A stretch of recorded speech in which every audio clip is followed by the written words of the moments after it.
বন্ধুরা, রোজ রুটি পরোটা একই রকমের খেতে ভালো লাগে না।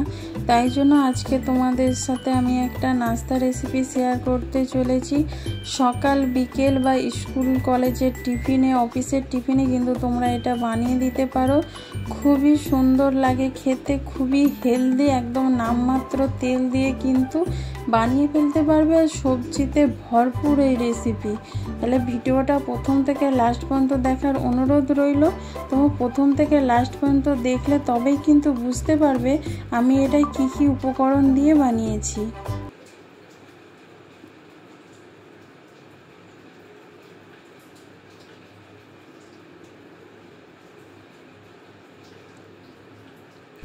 এখানে আমি একটা বাউলের মধ্যে আমি ছোট বাটির 1 বাটি সুজি নিয়ে নিলাম, ওই বাটির 1 বাটি বেসন নিয়ে নিলাম, আবার ওই বাটির মাপ করেই আমি 1 বাটি দই নিয়ে নিলাম। আমি একই বাটির মাপ করে কিন্তু সব উপকরণ নিয়েছি। এই বাটির 1 বাটি আমি একটু জল দিয়ে দিচ্ছি প্রথমে, দিয়ে এবার ভালোভাবে মিশিয়ে নেব। দেখো, ভালোভাবে চামচের সাহায্যে এটা মিশিয়ে নিচ্ছি। মিশিয়ে আমি একটু 5 মিনিটের জন্য রেখে দেবো, যাতে সুজিটা একটু ভালোভাবে নরম হয়ে যায়। আর বন্ধুরা, বাচ্চারা চট করে না সবজি খেতে পছন্দ করে না। এইভাবে তোমরা যদি বানিয়ে দাও না, নিমিষের মধ্যে শেষ করে দেবে। এতটাই টেস্টি হয় খেতে। স্কুলের টিফিনে বা অফিসের টিফিনে, সকাল বিকেলের নাস্তাতেও কিন্তু তোমরা এটা চট করে বানিয়ে দিতে পারো। হাতে যদি একদম কম সময় থাকে তবে কিন্তু এই রেসিপিটা তোমরা ট্রাই করতে পারো।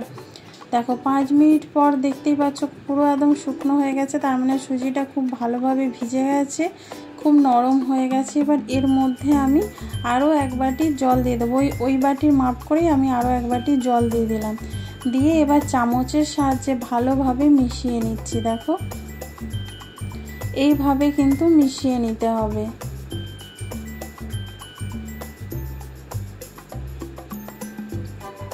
যাতে কোনো ডালা ডালা অংশ না থাকে। খুব ভালোভাবে জলটার সাথে মিশিয়ে দিতে হবে।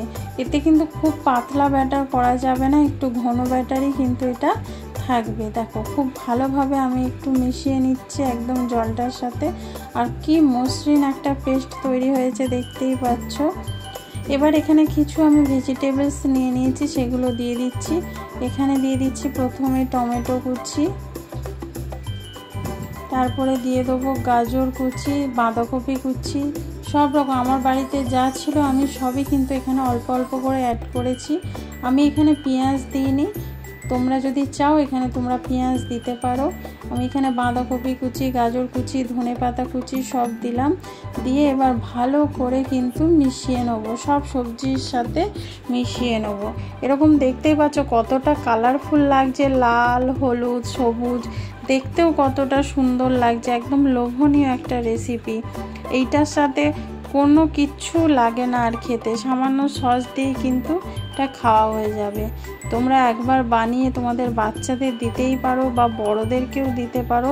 সকাল বিকেলের নাস্তাতে কিন্তু খুব ভালো, খুব হেলদি, এমনকি হাই প্রোটিন একটা রেসিপি। এবার এখানে আমি 2টো কাঁচা লঙ্কা কুচিয়ে রেখেছিলাম, সেটা দিয়ে দিলাম। যেহেতু আমার ছোট ছেলে আছে খাবে, সেজন্য আমি ঝালটা অল্প করে দিচ্ছি। তোমরা তোমাদের পছন্দ মতো কিন্তু এখানে ঝালটা অ্যাড করতে পারো। এবার এখানে আমি কিছু সামান্য মশলা দিয়ে দেবো, পরিমাণ মতো নুন দিয়ে দেবো, মানে স্বাদ মতো নুন দিয়ে দেবো এখানে। তারপরে দিয়ে দেবো অল্প করে হলুদ, জাস্ট কালারের জন্য।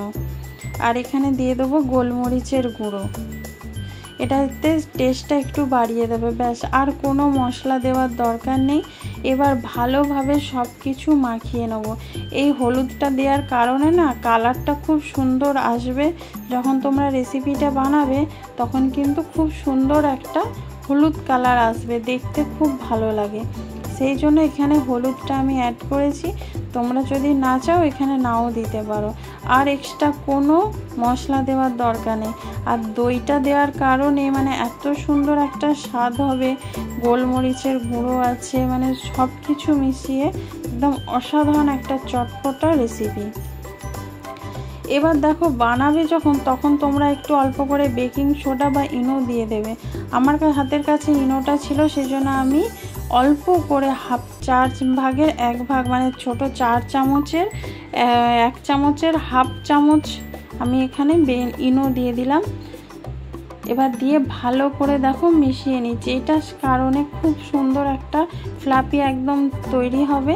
তোমাদের বাড়িতে যদি বেকিং সোডা থাকে তোমরা কিন্তু বেকিং সোডাও এখানে দিতে পারো ইনোর পরিবর্তে। এটা কিন্তু যখন বানাবে তখন দেবে। তোমরা এইভাবে মাখিয়ে ফ্রিজে রেখে দিতে পারো, সকালবেলা বার করো, ইনো দাও আর ঝটপট স্কুলের নাস্তা বানিয়ে ফেলতে পারো।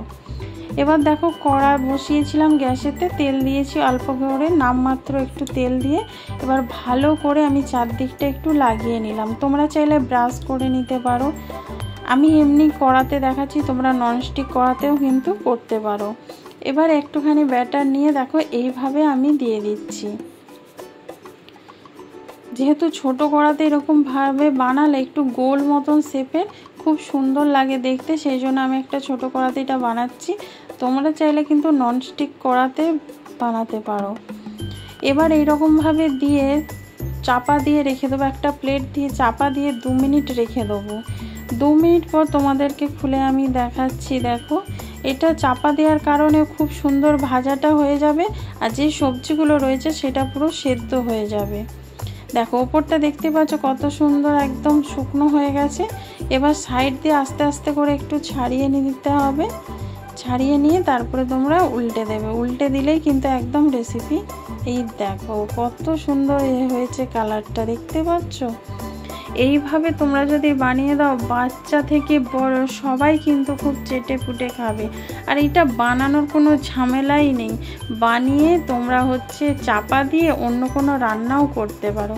এবার আমি একটু সাইড দিয়ে তেল একটু দিয়ে দিলাম অল্প করে, তোমরা একটু তার আগে ওপরে একটু ব্রাশ করেও দিতে পারো উল্টানোর আগে।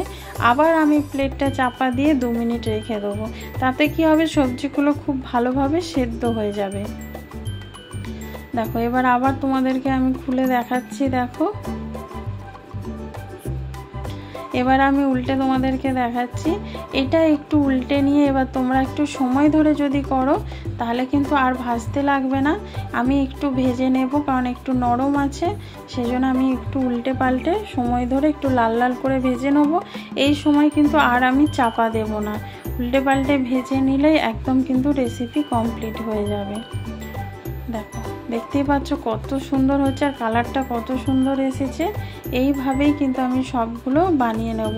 আর এটা বানাতে বানাতে তোমাদের বাকি কাজগুলোও কিন্তু কমপ্লিট হয়ে যাবে। আমি আরও একটা বানিয়ে দেখাচ্ছি, সেই জন্য আমি আরও একটু তেল দিয়ে দিলাম। এবার আমি আবার একটা ব্যাটার এখান থেকে নিয়ে একটু 1 হাতা ব্যাটার নিয়ে দিয়ে দিলাম,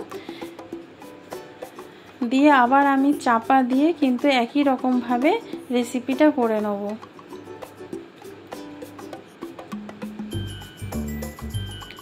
দেখো চাপা দিয়ে রেখেছিলাম, তারপর তোমাদেরকে খুলে আমি দেখিয়ে দিচ্ছি। দেখো কত সুন্দর হয়েছে, ওপরটা দেখতেই পাচ্ছ একদম পুরো শুকনো হয়ে গেছে, তার মানে খুব ভালোভাবে এটা ভাজা হয়েছে নিচের দিকটা, সেই জন্যই ওপরটা খুব সুন্দর হয়েছে। দেখো কড়াতে কিন্তু একটুও লেগে যাচ্ছে না, তোমরা দেখতেই পাচ্ছ কত সুন্দরভাবে কিন্তু ভাজা হয়ে যাচ্ছে আর কালারটা কত সুন্দর এসেছে। এইভাবেই কিন্তু তোমরা সবগুলো বানিয়ে গরম গরম কিন্তু সার্ভ করতে পারো। এটার জন্য এক্সট্রা করে কোনো তরকারি লাগবে না, জাস্ট টমেটো সস বা টক দই দিয়েও কিন্তু তোমরা এটা সার্ভ করতে পারো। দেখো একই রকমভাবে আমি আবার অন্য দিকটা চাপা দিয়ে রেখেছিলাম, তোমাদেরকে দেখিয়ে দিচ্ছি। দেখো একটু উল্টানোর সময় সাইডটা একটু এভাবে ছাড়িয়ে নেবে, এটা ননস্টিক করাতে হলে তাহলে আর কিন্তু এটা লাগবে না। এই দেখো এই রকমভাবে কিন্তু উল্টে পাল্টে তোমরা লাল লাল করে ভেজে নেবে। তাহলে বন্ধুরা আমার সবগুলোই কমপ্লিট হয়ে গেল। দেখো এইভাবে তোমরা কিন্তু সব বানিয়ে নিতে পারো। তোমাদেরকে আমি একটা দেখাচ্ছি, দেখো হাতে নিয়ে কত সুন্দর হয়েছে। দেখো কিন্তু ভেঙে যাচ্ছে না, দেখতেই পাচ্ছ আর কতটা হেলদি হয়েছে, কত সবজিতে ভরপুর একদম। এভাবেই তোমরা কিন্তু বানিয়ে বাচ্চা থেকে বড় সবাইকেই দিতে পারো। একটা তোমাদেরকে আমি মানে কেটে দেখাচ্ছি। দেখো ভেতরটাও কত সুন্দরভাবে কিন্তু একদম সেদ্ধ হয়ে গেছে। এই দেখো কত সুন্দর হয়েছে, সবজিগুলো পারফেক্ট সেদ্ধ হয়ে গেছে।